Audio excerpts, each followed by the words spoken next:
What is going on, everybody? BobbyFi and Sheets. We're going to be talking through the Valspar Championship, and I want to. I guess that I'm going to have to set a reminder to myself at whatever in the morning to make sure that we don't get Jason Dade like last week. As I said, it would have been pretty cool if you could just automatically swap in for the guy who replaced him, because Danny Walker was the last guy in the field last week and ended up. Where did he end up? T6, T7, somewhere in that range, and at 6K flat. I wish that we could have just replaced him last week, but we couldn't. It was not a good week for me. I am ready for this week, and I just wanted, before we get into the overall, my take is that there's an extreme weather difference as of right now.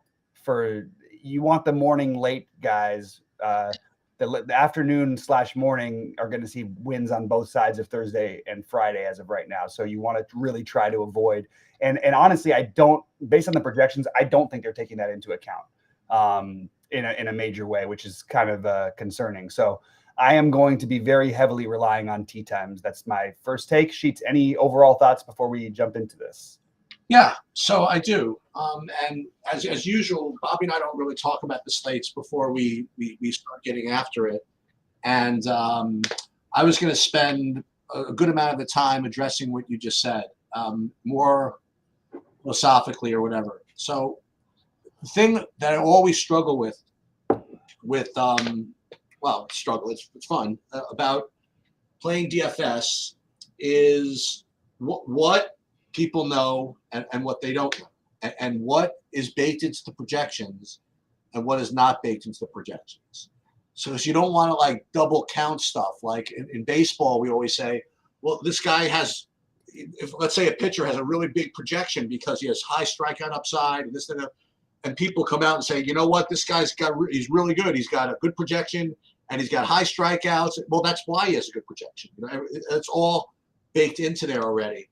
And when this news came out about the weather wave, these are the natural things that I ask: is what amount of that information is known by everybody, and more to the point, what of that is priced into the projections already, and also, and this is what makes DFS fun, is how does ownership going to play a role in that too? Like, are people going to play too much of these?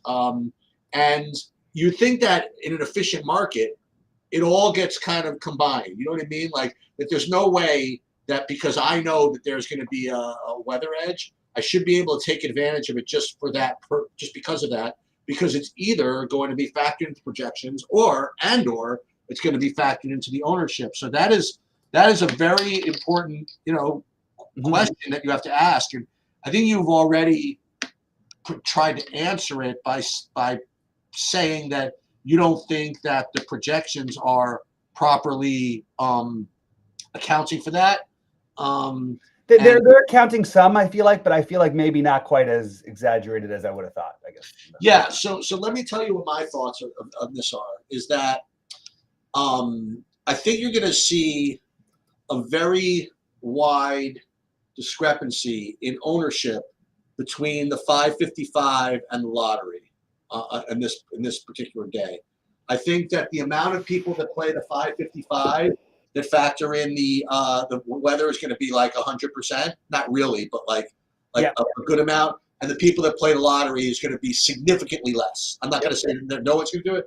So I think that you could. I think for the lottery, I think you could really pound on these guys, and you could even upgrade their projections somewhat, if for no other reason, just to force yourself to get more, because I think that while it's not completely unknown, the percentage of people in the smaller buy-ins, like of the drive the green, also it's going to be less. But I think that in the big buy-ins, you're really going to have to make a decision on what you want to do with this. Like right now, I mean, we'll go through it, but I think that's a theme that's going to run rampant throughout this. Like the top guys that I'm getting ownership-wise, I'm getting a decent amount of the early tee time guys, but I'm getting like a little bit freaky too much of a couple of guys that are from the late slate of the late tee times that I'm really, really struggling what to do with it, because I know that they're probably going to be lower owned, sort of, but maybe not lower owned enough. So it's a very challenging slate from a theoretical perspective for sure. Yeah, absolutely. And just to say what I'm doing, you guys know with golf, I totally like doing I like doing the min-max thing a lot. I'm capping any of those, especially any of the higher owned players who are in the bad window to a certain number of ownership. And then I'm obviously going to bump up the guys I like.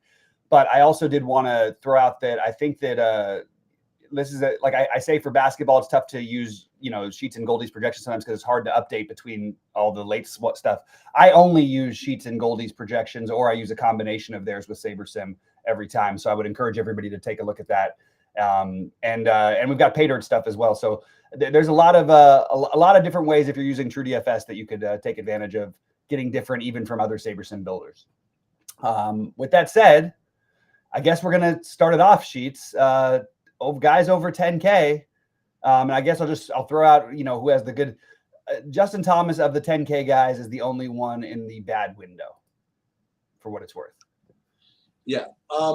So for me, I mean, listen, it's I won't say tough scenes, but you have Tommy Fleetwood, who's going to be probably the most popular golfer on the slate, and he's got a good projection, he's got a good tee time, and all of this. If I want to make a case against him, actually, I'm not going to. What I was going to say is that Fleetwood would be a guy that I might actually take a shot with if he was in the late tee time, just because I think he can handle the bad wind more than others. So I don't think he gets quite the same bump. I guess that's what I would say. But nonetheless, he looks really, really good. Straka early tee time. I have him as my second. Well, right now, if I lock right now, I have 74% Fleetwood, for example, and then I would have 37% Straka. I'd be getting very little Justin Thomas right now, maybe like 10%, and I'd be, again, for the reason I just described, totally fine with that. Where is Xander? Boy, this is actually very strange. I'm getting very little Xander. I don't think that's strange. Well, I'm just saying, just because he has an early tee time. Yeah. I just find it strange that I'm getting very little of him. You know what I mean? Like, he's a great golfer, and he has an early tee time. What's his price? 10.5? What's Fleetwood? He's really not. I mean, he's definitely not himself either. Like, I mean, he's been terrible. Well, he was out for a while. I mean, yeah, he was out because of his back injury, and he's been terrible since then. Well, I don't know. I might have to try this. I'm not going to live with 1% Schauffele at early tee time. That's not happening. I'm with you, and the reason why I was mentioning all the horrible stuff, he is my take to be well over the field on him. So I agree with that completely. I think that we should be doing that, and we should be playing the best guys. I'm going to be very low, and again, I'll be with I guess the field will be as well. But I'll be high on Fleetwood, Straka, and Xander. And it is weird just to see like Fleetwood. I love Fleetwood, as everybody knows. He's my favorite golfer. But it is weird to see him like, more than double the ownership of Xander at basically the same price and higher owned than anybody in the slate and all the things. Even though I really like him, I'm probably going to eat it. But I will be overweight Xander and Straka as well. And I'll probably, whatever Justin Thomas ends up ownership wise, I'll probably be below it.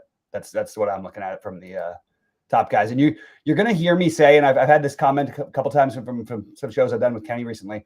Oh, but you're saying you're overweight too many of the high end guys. Well, I can be overweight the high end guys because I'm playing more of the 6K guys and the 5K guys in other tournaments than most people are. So that's partly why I'm able to try to do that. And it doesn't always work, but that's what I like to try to do. How much, how much would you feel comfortable with Fleetwood? Let's just say he's 35% owned. I think I'd probably be at least right with the field. I think that's probably fair. Yeah. It doesn't feel, and look, there's going to be a tournament where he just misses the cut randomly at some point. It just happens. But he's such a solid all-around golfer. It's really hard to to ding him. He missed however many, 5-foot putts last week. It was there was a whole thing of it on Twitter. And he still ended up what, T15? Yeah, but 10-3, you need a little more juice, right? Yeah, but I mean, that was against the best golfers in the world. This is right. In this tournament, he's probably the second best golfer. Actually, he's definitely the second best golfer. Yep. But he's never won a PGA event, and it's strange to pay that price and that ownership for a guy who's, it's interesting. It's an interesting thought. If it wasn't Fleetwood, I would probably be more off of it. I just happen to love Fleetwood, and I like him here too. So, all right, down to the 9K sheets. What's standing out for you? Okay, so this is so funny. As I mentioned that Tommy Fleetwood would be the one guy I would play, maybe as a contrarian play in the Into the Wind. Like I have two guys that I'm really overweight on that are playing Into the Wind, and I think it's probably just for this reason. I mean, I didn't choose it this way, but I'm right now getting like 37% of like Shane Lowry, and from a late tee time, I don't know if I could have that much of him. I mean, I could certainly like make the case that he has that he's got the beard and he's from freaking England or whatever, so you can keep the ball down or whatever it is. It's a little too much, but what's really interesting is I don't have, I think, a shred of anybody else in the 9K. Yeah, and I think that's going to be a lot of what's happening. So I love I love Sam Burns. Yeah, that would be yeah. Sam Burns won this tournament back-to-back years, not the last two, but a couple years back, and then finished third, I believe. I don't know what he did last year. I'm not actually sure what happened with that, but somehow it's not on my list. But he's also got the tee time advantage, and I think he's going to be. I don't think he was going to be owned. I think that is where he's going to be owned more now because he does have that tee time advantage. And Shane Lowry does seem like that guy. He always says he doesn't like playing in the weather, but he's played really well in the weather for the most part in his career. Right. But Lowry's a little bit a guy I don't mind. I guess I mind less than some of the other guys with the weather. Zalatoris played an incredible tournament last week. He just had a few bad holes and literally took him from like first. He was tied for first. The next thing you know, he wasn't in the top 50, or right around the top 50. But Kim and Burns are going to be my two main ones from this Tom Kim, right? Yeah, right. Yeah, Tom Kim and Tom Kim has been putting terribly. If that starts to level out, where he's in great shape to have a chance to win this tournament. So those would be my two main ones. And honestly, I haven't put another ownership next to anybody here. They also, all the rest of them have the bad tee times. So Jordan Spieth with a bad tee time, you could tell me anything could happen, and I believe it. I do think I'm going to be playing Spieth more throughout this year, and I have so far. But I just don't think this is the week where I'm going to get messing around with he and Zalatoris and Kim. I'm sorry, but one thing about Zalatoris though, he's also like I can't say weather, but he's a good like tough condition golfer, like tough courses and stuff like that. So maybe I could talk myself into being overweight on Zalatoris, but or Lowry. But right now, I think I'd rather just stay with my tee time stuff.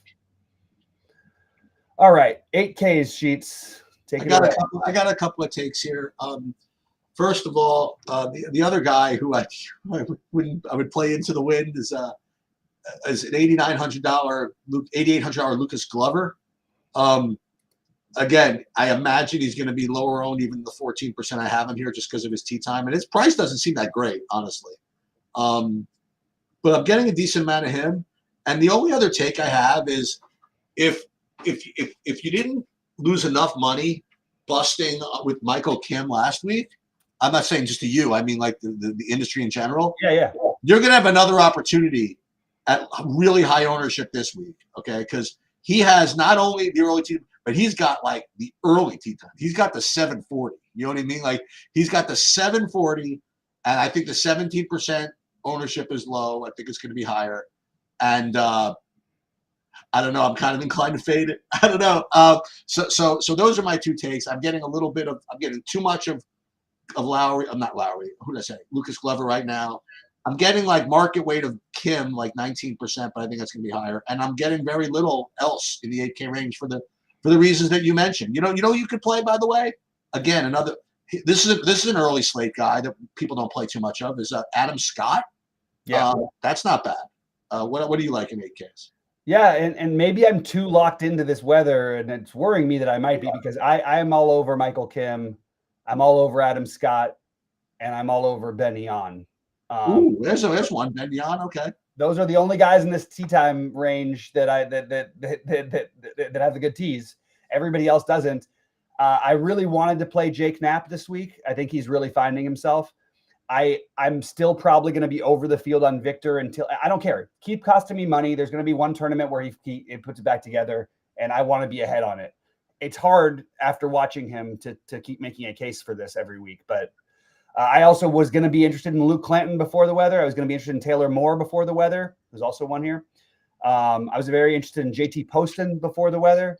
So we're just going to have to sort of see what happens. And I would have been interested somewhat in Glover. So I'm not going to have none of these guys, but I'm going to be, below 10% on all the ones that will be above 10 double digits on will be Scott, Benny on, and Michael Kim.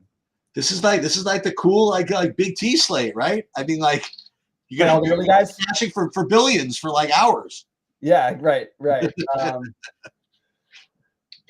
Yeah, it's just yeah. That's right. But I'm afraid everybody's going to go with it. I do think it's worth monitoring because wins and things like that do change. We've already had some predictions earlier this year on wins and stuff that have been wrong a little bit. So I'm just going to keep an eye out on it. All right. 7,500 through 7,900. Who do you like here, Sheets? My highest owned from this group is somebody from the early tee time, and that is Keith Mitchell from 7,500 and up. I have like 20% of him. And then, boy, oh boy, there's no way I'm playing Ben Griffin in the late tee time. I have 15% of him. And then here's the ultimate no shot. I'm playing him in the late tee time.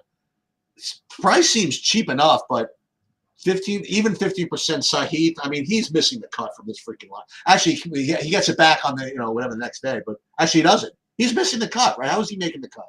I don't know. So I'm getting 50% of him right now. Ultimate contrarian, I guess.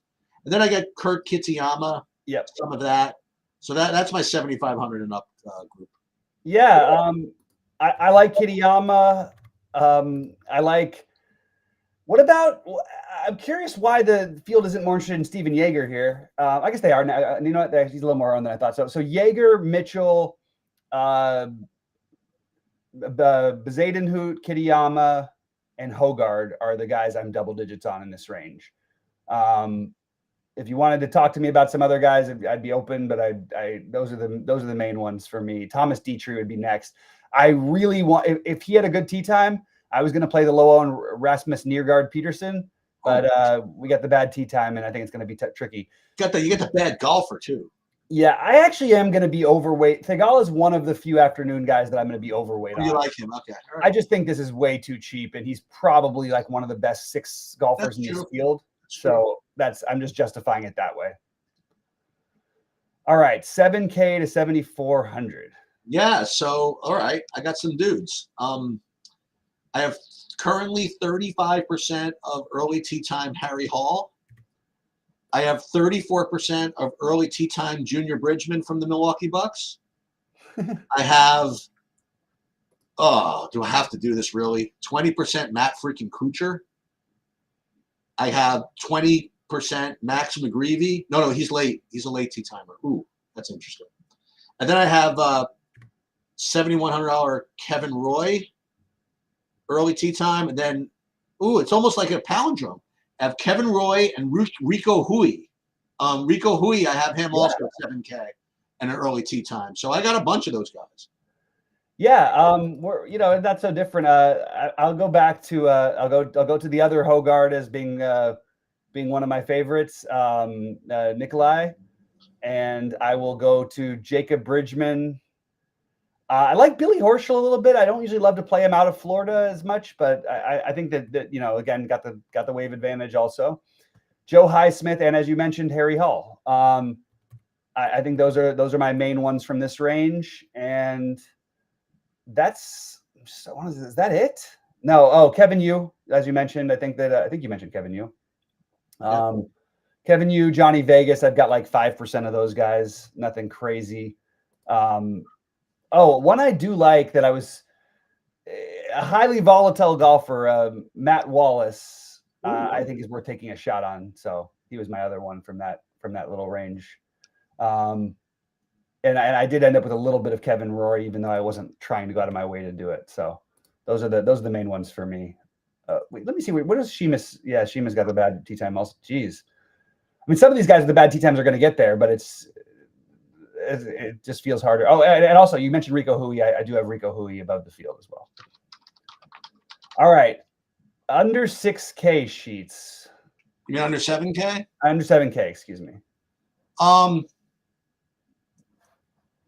Yeah, I got just two guys.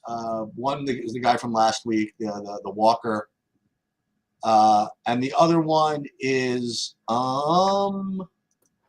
Andrew Putnam, but neither are that great. All right, I've got a bunch of guys. Ooh, let's go. Okay. I mean, I just think you have to, like, if not for no other reason than ownership. Stab guys. Let me make sure I got this right here. I'm just realigning my screen. I'm not used to sharing mine, so I'm not down in the right range here, guys. Sorry about that.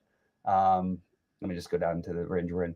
All right, so the guys, and again, I'm not going to have like crazy exposure on all these guys, but they are going to be the ones I have the most of. So Ryan Fox. Oh, I forgot to mention him at 7K. Sorry, it's 7K guy. Danny Walker, I'll go just take a stab at, although again, it doesn't feel right. It was his home, like the course he plays at the most last week and all that stuff. Andrew Putnam, who I like. I think taking a stab or two at Gary Woodland is not the worst idea in the world. I do think he'll start to find himself more this year. You know, he's a year removed from recovering from the brain surgery and everything like that. Adam Schenk. I know I'm naming a lot of guys. It's because I like to spread out this range. It's just the way that I play. Nico Echeverria. Let's see. Who else did I have here? Grayson Sigg. Eric Cole. I mean, I'm naming a lot of guys. That's partly why again, I spread out down in the lower ranges. CT Pan. Patrick Fishburne. And let's see, Adam Svensson, I have a little bit, but not a crazy amount. Takumi Kanaya, I've heard a number of people talk about. So I actually am going to be overweight him, but I don't know where I'll end up exactly with that. Mac Meisner. Again, these are just all the guys who I've got like around, you know, in that 5-ish percentile range. Carson Young. Let me just see if I'm not missing anybody major. Shoot, I even have like 1% Webb Simpson. Frankie Sappin, and then I will just to torture myself, or actually, he still made me money in the long run, no matter what I do with him. So I'll have a few percent of Patton Kazire. Those are pretty much it for me as far as Paul Peterson. No, not Paul Peterson. Excuse me. I had him initially and then I got rid of him. So those are a list of a bunch of guys. There's a guy Kenny mentioned. I haven't seen who it is yet, but he's got a guy he likes who's like the last guy added to the field or whatever, which I haven't checked on yet, but I will get it from him and post it in our Discord a little later once I do. All right. With all that, now we get to play the game, Sheets. Who is going to win this tournament? He's just never won. I know, but it's gonna happen sometime. How many times have we went down with this guy? Went down. If it's the guy I'm thinking of, we've never gone down with him because he never. I mean, picking him to win the tournament. Oh. Yeah, fine. I guess you get to take him because it's your guy. So I'll go somebody else. I'll go. I'll go Xander. There's what I'm gonna play. I'll go Xander. Okay. Yeah, I have no issue. And by the way, I think that I wasn't going to initially take Fleetwood to win the tournament, but I am going to now because, I think I'll take it whatever for what it's worth. All right, under 10K to make. Sorry, under 10K to top 5.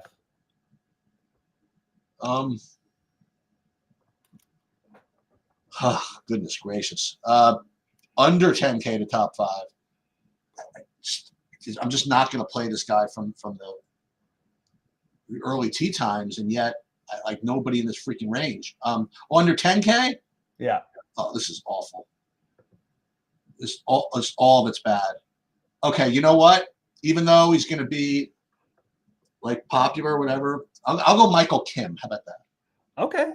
And I am going to take Sam Burns. That makes sense. That's actually the correct answer. Yeah. I don't know if it is. Michael Kim has been unbelievable, and Sam Burns has been terrible. So we'll see.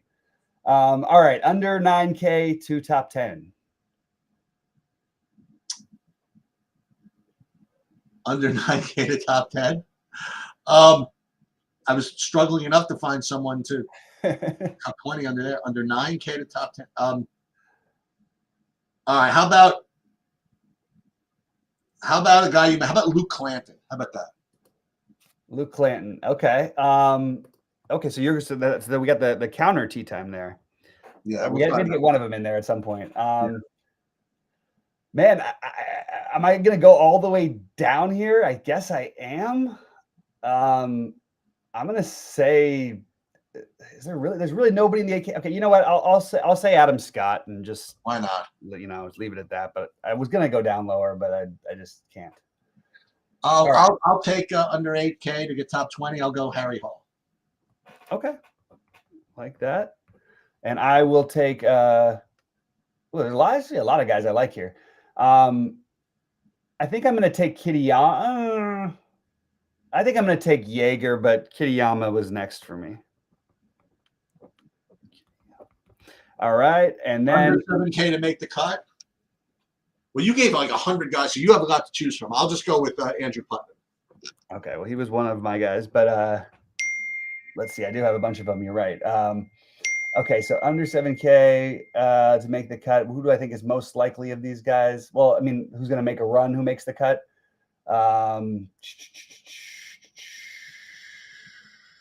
I actually forgot to mention Matty Schmidt. He was another one that I liked. God, I have them all sort of ranked in a similar thing. So, Carson Young is now out, by the way, so I don't like him anymore. Oh. All right, let me just change that. And I'll have to rerun some things after that. All right, let's see. Carson Young. I don't know why it's so hard for me. Maybe because I named too many guys. I'll just see who I've got as the one the most right now. I'm going to say, I guess I'm going to say, you know what? I'll have fun. Takumi Kanaya.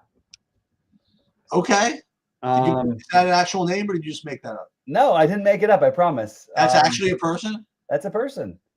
And he's got a nice early tea time. So I definitely have to Google that. There's no way that's. I could have said Adam Svensson, just so it was easy. Yeah, it's Takumi Kanaya. All right. So who is missing the cut over 9K? I think we might have some. I'm gonna say Alex Smalley, but it's a little. There's a pretty obvious one that I. He's over 9K. He's 9K. Okay. All right. I'm gonna go. How can he miss the cut? I mean, I'll try. I'll go freaking Justin Thomas. Why not? Oh, okay. I thought you were gonna say Jordan Spieth. Yeah, that's too easy. Okay. And all right, guys. Well, it should be an interesting week. I always love the weather variance, but I wish it was a little bit harder to predict. Because I would love to. Hey, you wait and see when there'll be like little news blurbs like when Roth will go from like orange to yellow or something, Yeah. And then everybody will flip around. Who knows? Who knows what happens? Absolutely. All right. Well, good luck to everybody today. I hope you guys have a good one this weekend for golf. We'll be around. I want to encourage everybody to check out the tools. We do have some. Look, we're going to be raising the prices soon. This is not a threat. We've already raised some of them a little bit, but we're going to be raising the prices on our packages very soon. So it's not a threat. It's a promise. Right? It's a promise. Yeah. And now is the time to get in if you want to, because we have some awesome tools. I mentioned the partnership with PayDirt. Hey, SaberSim. I want to throw something out there completely unrelated to DFS. I commented this in Twitter. This was actually quite amazing. Okay. So I don't know if anybody follows Sean Perry. Mm-hmm. Okay. So obviously he's, quite a character. Put it that way. It's an understatement. Yeah, in a lot of ways. But so he was on the Elf sports betting podcast, whatever, and he got into some spat with some dude, and then they said, "Oh, screw you, fight me," whatever. This 2 days ago. So let me tell you what happens. What I'm used to in the poker community. Okay, from 20 years. In the poker community, what happens if two people get into a beef? They'll whine and cry for 3 weeks. Then they'll negotiate something for 6 weeks. And then they probably will never go through with any kind of challenge. and then they'll end up probably, if they do, like arbitrating it for like 3 years. Okay, these guys got into a spat like 2 days ago. One guy challenged the other one to fight them, and the next day, each of them brought like a 25-person freaking posse to the boxing ring, and they filmed the whole thing. Oh my God, really? Yeah, look at it, and they have the whole thing covered, and it's on Sean Perry's Twitter. But like the fact that, listen, whatever happened happened, but the fact that they actually, like, someone said, oh yeah, and they actually got the whole thing settled in like a day. Wow, that's wild. Yep. I need to take a look at that. Yep. That's good. All right.